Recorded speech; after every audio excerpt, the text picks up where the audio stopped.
everybody. Dan Illman, Mike Beer, the DRF race of the day for Friday, September the 29th, race number 8 at Santa Anita. It is opening day at Santa Anita. We kick things off with some graded stakes action. Let's throw up the field for the grade 3 Chillingworth. We're going 6.5 furlongs for fillies and mares, maybe a prep for the Breeders' Cup filly and mare sprint. And Mike, we've got an underrated horse on a long winning streak. The 5 Anita has won, what is it now, 7 straight races going back almost 2 years. Yeah, and she is already a grade 1 winner too. That win came going long as a 2-year-old, but yeah, it kind of seems like she's versatile as far as distance goes, as far as trip goes. You can put her on the lead, but she doesn't need to be there to be effective. On a real roll right now, she's the horse to beat. You're absolutely right. She might be the horse to catch. We throw up the Timeform US pace projector. Mike mentioned that Anita is very versatile. She has speed. The 4 Elm Drive is also very fast. She's cutting back in distance, but she has shown sprint speed in the past. It would not surprise me if Elm Drive is ridden aggressively out of the stalls. I looked at it the same exact way. It sounds like you did, Dan. I mean, I know she's cutting back here out of a 2-turn race, a grade 1 2-turn race in her most recent start. I think she's going to the lead in this race. And, you know, I don't think that's really going to affect Anita, but I didn't really think Anita was going to wire this field if she wins. If the pace does get hot, keep an eye on that number 3, Kirsten Botch. You'll notice the LP flag over her blue chiclet.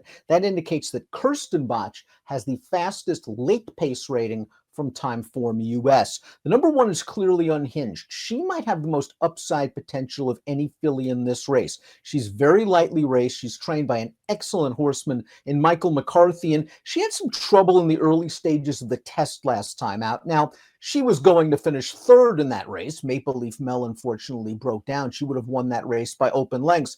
But the fact that she only finished ahead behind Pretty Mischievous, who's arguably the leader of the division, despite that early trouble, despite her inexperience, shows her potential. I think that's fair. She actually ran pretty well in the test, Dan. You're right. She was probably going to finish 3rd in there, but it would have been in a photo for 3rd there with Pretty Mischievous regardless. She ran really well in the test. I thought even her prior 3 starts, I know that she didn't stretch out effectively the one time they tried it with her, but other than that, her 2 sprint wins, really, really good efforts. This filly's got a lot of talent. She's got a lot of potential. There's obviously upside here. She's going to get a good trip from the rail. Thought there was plenty to like. Now, we saw Pretty Mischievous come back on a bang-up 2nd in the grade 1 cotillion at Parks with a 92 buyer. Now, fans of the better-priced Baffert horse, they're going to go with the 2, Home Cooking, because she's got to be a big price in here for Bob Baffert. This horse was actually grade 1 placed sprinting as a 2-year-old, but if you recall, the 2-year-olds in Southern California back in 2022, they were slow, and Home Cooking hasn't really improved much since. She did win 2 starts back, a first-level allowance race, but was no match for Anita last time out. Didn't run well last time. The win 2 back, I guess, was fine, and it was a step in the right direction, but I didn't really care much for that performance or the field that she beat that day. You mentioned that she just missed in a grade 1 as a 2-year-old. Listen, that wasn't a very good field. That was a terrible loss, in my opinion. I don't know how she didn't win that race. I just don't think this filly's any good. And I realize she's the longer priced Baffert, but I would never bet her. While Kirsten Botch, the number 3, is a graded stakes winner going long, I wonder if she'll eventually find her niche as a late-running sprinter. Her most recent start was the Rancho Bernardo. She was beaten by Anita. She did not break well from the inside post. She had a lot of work to do turning for home, and she was making up some late ground. Now, the gate has been a problem for her, but if she breaks cleanly, at least with the field, and gets some pace, I can see her making some late noise. Yeah, she's going to need Elm Drive to come out of there running, I think, and provide a little pace here, make Anita work a little bit in the early stages of this race. I think that's a possibility, though. I just like this horse overall. Again, I think she's pretty good. You know, it's hard. I think it's hard, at least from my opinion anyway, it's hard to look at this race and to really, really like her in here, but you know that she's going to show up and run her race. She ran fine last time. I don't think it was necessarily as close as it might look there on paper. She never looked like she was going to win, but just another really strong effort from her.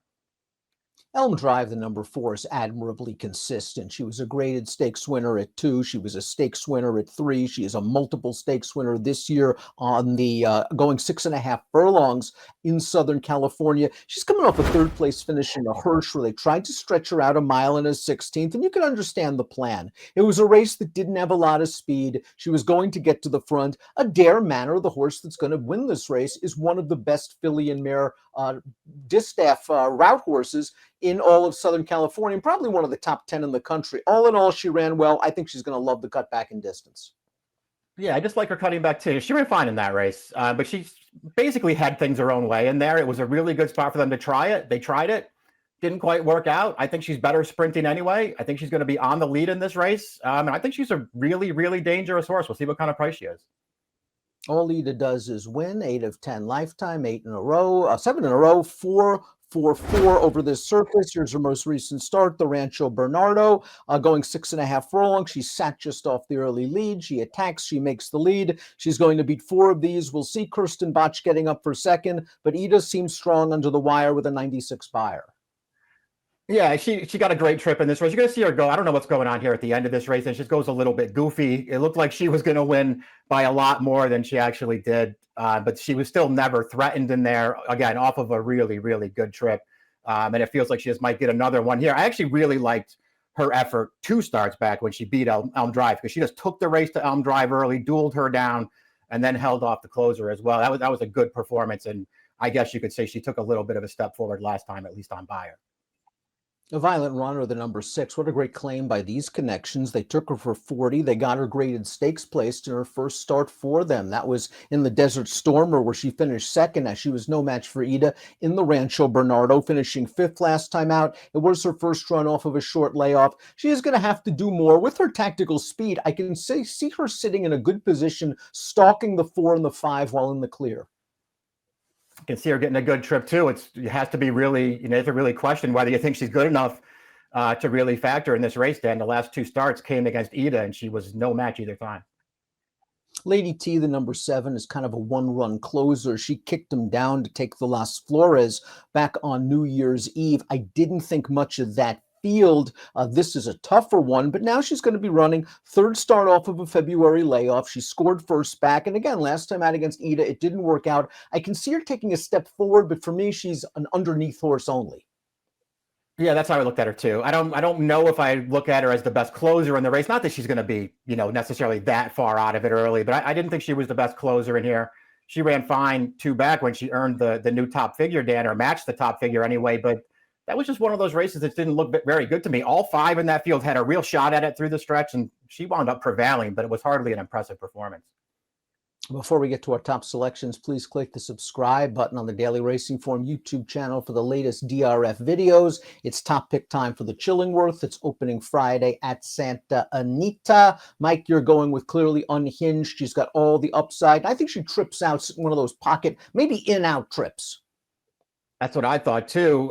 Listen, I just think she's the best alternative in this race, Dan. If she takes a step forward, I think she could be tough in here. I'm not way against Ida, but I'm not totally sold on her yet either. She's going to be a really short price.